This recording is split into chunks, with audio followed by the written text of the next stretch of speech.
I don't know if you came across the same piece of news that I did, that the government of Israel finally decided that the need of renovations in the Marat HaMachpelah in Hebron, the cave of our patriarchs, where there's a dire need of doing some proper renovations, which until now they didn't do because the WAFC, the Muslim Authority, didn't allow it. And finally, the government of Israel said, you know what? It belongs to us, to the Jews, and we are going to do it. But I have a question related to that, and I'll share with you soon the question. But first, let us say thank you to Hashem. Bismillah Soido, Rila Adon Kaloretz, Ivdu Sadon Bisimcha, Boy Lefana Benon, Duka Adon Elim Hu, Son of Allah, Nachnam, Tamarisai, Boy Shor Besed Chatzresi Bisila Hoidele Bach Shemoy, Kitoy Vadene Lelam Chazdov Yad, Doy Voderemunasoi, Tzion Bamishpat Tipode Veshuver Betzedakah, Tzion with justice will be redeemed, and with tzedakah, with charity. So please Hashem, high time. So as I just said, they're undertaking renovations in the Marat HaMachpelah, which to me is a sign of final maturity. To me, maturity means when you do what you know is right, and you're not overly concerned about what the others will say, will smile, will not smile, etc. Maybe a beautiful statement I heard on behalf of Ben Gurion in 1948, when he told them, look, if you're going to declare an independence, etc., etc., the United Nations, which was called in Hebrew, still called the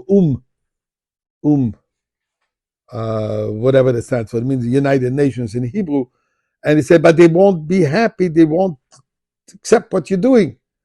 So Ben Gurion had one answer to that. He said, shmum. And I think that's the best answer. Do what you have to and stop worrying about what this reporter will say, what this anti-Semitic organization will say. We got to do what we have to do. So now that we seemingly reaching this point of maturity, why is nobody undertaking the building of the Beis HaMikdash? We all know, the whole world knows that there is a holy temple. Even those who deny it, supposedly, they know the facts. The first temple, the second temple, they know it, right? Why don't we do that? Why don't the rabbis come and undertake this project? Call for it. Can't get a contractor?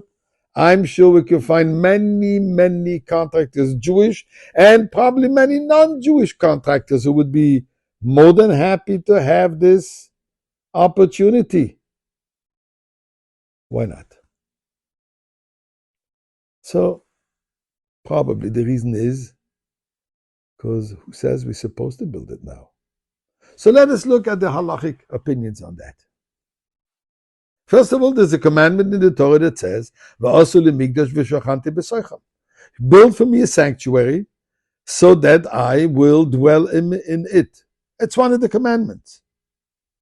So it seems just like commandment to keep Shabbos, a commandment to put on tefillin, a commandment to keep family purity laws, and so on and so on. The 613 commandments. One of them is build a temple. So why don't I go out and get a contractor and build a temple?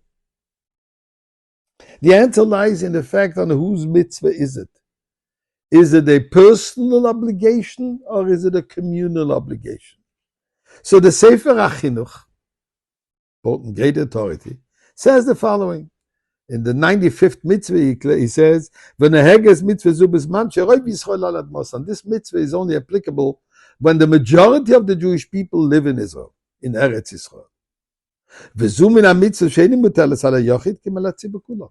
That's not a mitzvah which is an individual mitzvah, but this is a mitzvah which is on the communal mitzvah.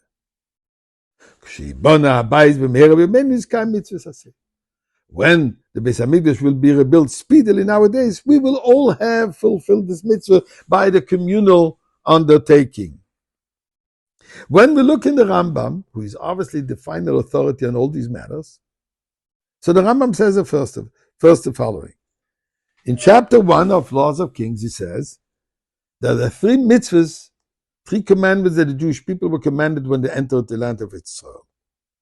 One is to appoint a king, to eradicate the descendants of Amalek, and to build the temple. This is what the Rambam says in chapter 1. Then he says, In chapter 11, he says, it's more specific. Who is going to be the one who's going to do it? So he says, V'myamad melech mibeis David. Finally, the king will be established, a descendant of the house of David, Isaac b'mitzvahs, who is preoccupied, diligently contemplates Torah and mitzvahs, and he will influence the entire Jewish people to follow the Torah ways, fight godly battles. Then he's the presumed Mashiach. And then second stage, if he's successful and build a Beis Hamikdash, then we know that he is the Mashiach Vadai. So whose task is it? Mashiach's task. So please, Eibishter, send us Mashiach and let him bring the Beis Hamikdash.